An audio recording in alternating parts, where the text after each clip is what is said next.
course, man. And since we're doing this, there's gonna be another episode of Thomas and Friends and the Family Show. All right. Yeah.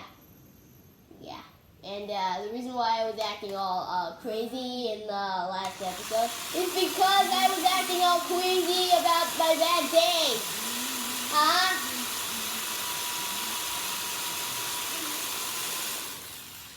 See if we can We fix just that. start it.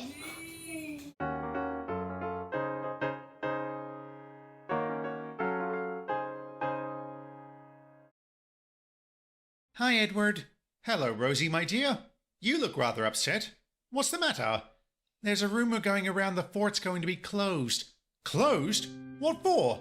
Something about its purpose being redundant? Sounds like code for this place is too expensive to operate. My thoughts exactly. You would have thought cost wasn't an issue, not when the commies have taken over half of Europe. Yes, one would think our national defense would be a top priority. Evidently, the government is applying the same logic to Stalin as they did to Hitler. As long as he inflicts hardships on his own people, we can let our guard down and hope for the best. Wow, Edward, I never thought I'd hear such cynicism from you. Well, maybe this'll counter it. I wouldn't worry about this place being closed down. If that were going to happen, I probably wouldn't be delivering this lot here. And I certainly don't think Toby would be bringing in a line of petrol tankers either. He doesn't look too good. No, he doesn't. Hello, Toby. Are you all right? Yes, I'm fine. Just a little knackered. Oh? Why's that, old chap? It's all these petrol deliveries. Doing these on top of our regular jobs on the branch line has been very tiring. I'm going to have a word with the Fat Controller about it. Are you going to ask him to relieve you of such jobs? Or at the very least get another engine to help us? Maybe I could come work with you lot. I may be put out of a job anyway. Is that rumor still going around about this place closing? If it helps, it's been my very long experience that rumors never pan out. Very long experience. Toby? Oh, sorry. I just realized how long I've been rattling about these rails. Maybe the problem with our workload on the branch isn't a lack of engines, but a lack of young engines. Perhaps I'm getting too old for this. Rubbish! You're as fit as ever, old boy. Wait. I know what you meant, Edward. But I have been giving it some thought lately as to how I might move on. Please tell me you're not considering the final firing? No. I'd never do that. A heritage railway isn't out of the question, though. It might be nice to pull trains of tourists along a picturesque line, not having to worry about stringent timetables, just leisurely enjoying the day. When you put it like that, Toby, I may very well join you. Well, before you boys slink away into retirement, how about you finish your deliveries here first? That sounds like a very good idea. Where do you want this lot? Just back along the track you came down. Say, does anyone know what time it is? About 3:30. Oh, great! What's so great about it? I'm just a little excited. Those tankers you got there, Toby, I'm gonna return them to the depot later tonight. Really? How come? The Fat Controller couldn't spare an engine to take them back, so I offered to do it. It'll be great to stretch my wheels outside this place. Enjoy the exposure, then. Well, dude, Peter's almost done. Yeah, look at him. It was a good idea changing Henry into Peter. We spray painted him dark gray. We spray painted the wheels, and just let Emma do his thing, guys. I'm tired of pushing her around. Okay. But anyway, this is a good train. I like it. Yeah, awesome suggestion on trying to take him apart and paint him instead of trying to tape him. Yeah. And we're naked. Ugh. Yeah. Oh my god, we're more new to the annoying orange and new dude apple. Doodly doo doo. Oh, my eyes! Dude is nude, dude. New dudes! Well, anyway, let's be happy that we're home. Okay. I wonder how Rosie's doing with her job. I don't know. In typical military fashion, Rosie departed the fort on time and returned those fuel tankers to the depot likewise. Her journey to Lower Knapford had been uneventful, which was more than could be said of her return.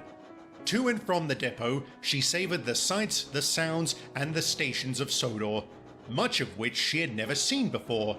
Unfortunately, all this sightseeing meant she didn't see the scrap metal lying upon the bridge just outside Crosby until she was literally right on top of it. Fortunately, she was able to keep herself from toppling over the side. Nonetheless, she was in a very perilous state. While it wasn't necessarily a long way down, the rocks strewn about the bottom ensured any such landing would be a hard one. The American-built engine was too scared to do anything, even whistle for help. Likewise, her crew dare not move unless they upset the delicate balance they were enjoying. The only thing the trio could do was wait until morning, when a most unexpected engine came to their rescue. Whiff! Oh, thank heavens! I'm so happy to see you! Crikey, Rosie! Are you alright?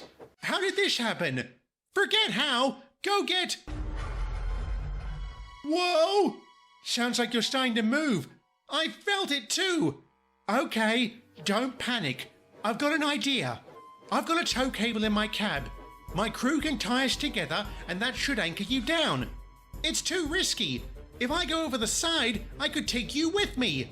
I'll take that risk. Don't worry.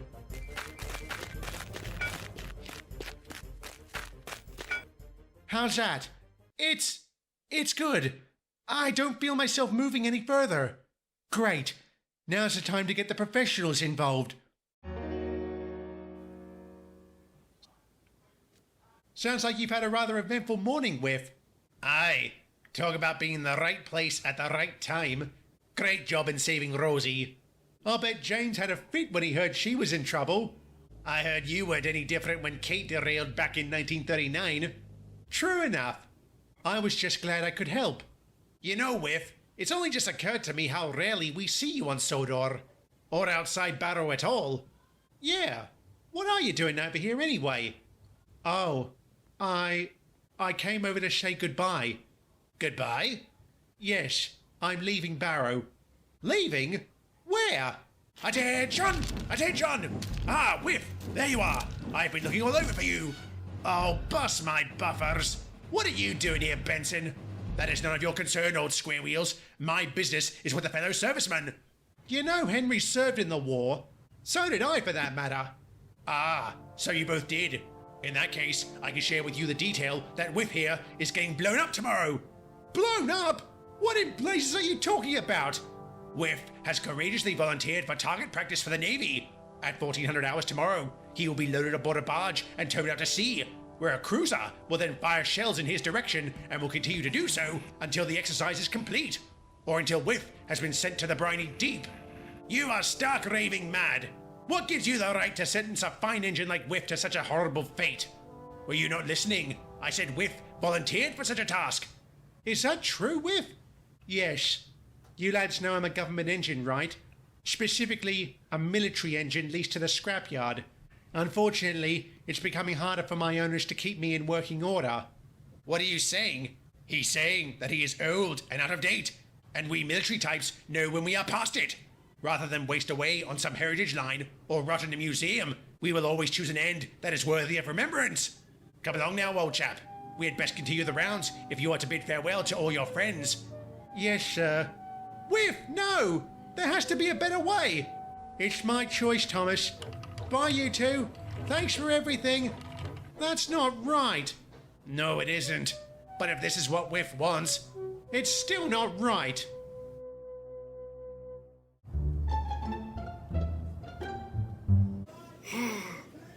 Look at that, dude. Peter's almost done. It looks amazing, dude. Mm-hmm. Hey, you recall me buying Whiff a few days ago? Yeah. Well, just the other day I heard him talking about choosing to die. Isn't that weird? What? I know. Choosing to die is more ridiculous than choosing Mini Shredder over your brothers, even though Mini Shredder is gonna get demutated. Hand over Shredder, and I might even consider sparing their lives. Fine. Just take him. That was a stupid choice for Whiff, wasn't it? Kind of sad. Bloody oath it was. Did you two get to see Whiff yesterday? Yes, I saw him while delivering petrol to Brendam. Edward was there too. He was devastated by Whiff's choice. I imagine he was. He's known Whiff longer than any of us. Did you see him, Toby? Unfortunately, no. Why not? Because I had a very full schedule, just like today. What have you had so far? 3 passenger trains, a stone shipment from the quarry, and I still have to make a fuel delivery to Tidmouth. All the same, don't forget it was the Fat Controller's choice to give us the job, and he only did that because the mainline boys were too busy. That is a concern, Toby. If we can't do the jobs anymore, who else is there? Aye, very true. If not by rail, the petrol would have to be delivered by road. It's a good job, very profitable for the railway. We can't risk losing a major client like that. We're in quite the predicament, aren't we? You have any ideas, Toby? You're always good at problem solving. I'm drawing a blank at the moment, unless we can find another engine to join us here on the branch. Are we all thinking the same thing? Yes. What harbour was Whiff setting out from? Knapford. What time is it now? 1:50. Bother! We'll have to move fast. There's a phone over in the station. Lachlan, I need you to make a call. No worries, I'm on it. We'll be cutting it close. I guess the exercise will start soon enough. I guess so. I still can't believe Whiff made the choice that he did. Me neither. Did anyone try to talk him out of it? We all did. Even Benson, if you can believe it. I don't believe it. When? 10 cents! 10 cents! Crikey, Edward! What are you doing here? Trying to save Whiff. The Fat Controller wants to buy him to work on the Farquhar branch. Please tell me his barge hasn't left yet. Sorry, mate. They towed him out about 20 minutes ago. Could we contact the Navy and tell them to stop? No chance. The Navy don't share their radio frequencies. Even if they did, they'll only listen to orders from their superiors, not civilians. There has to be something we can do. There is. I know where the Navy's conducting the exercise. I can pop out to their location and speak to the ship in person. Is that safe? Good question. It's a brave offer, old chap, but it sounds dangerous. If I can risk getting sunk by U-boats, I can risk getting hit by a shell from a Top Gun. At least I'll know where it's coming from then. You gallant seafarer. All right, go to it. I'll tell the Fat Controller what's going on. Good luck. Don't worry, Edward. We'll save him.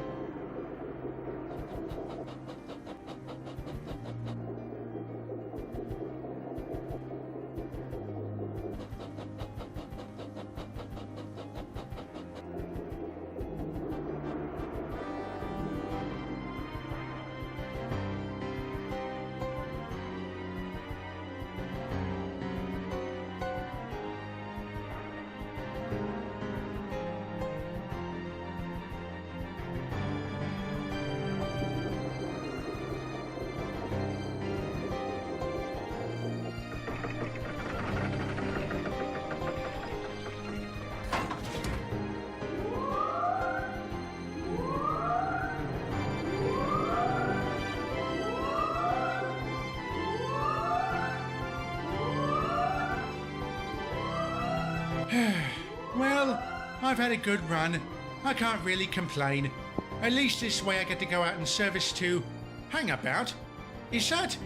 10 cents? What's he doing here? Civilian vessel, port side!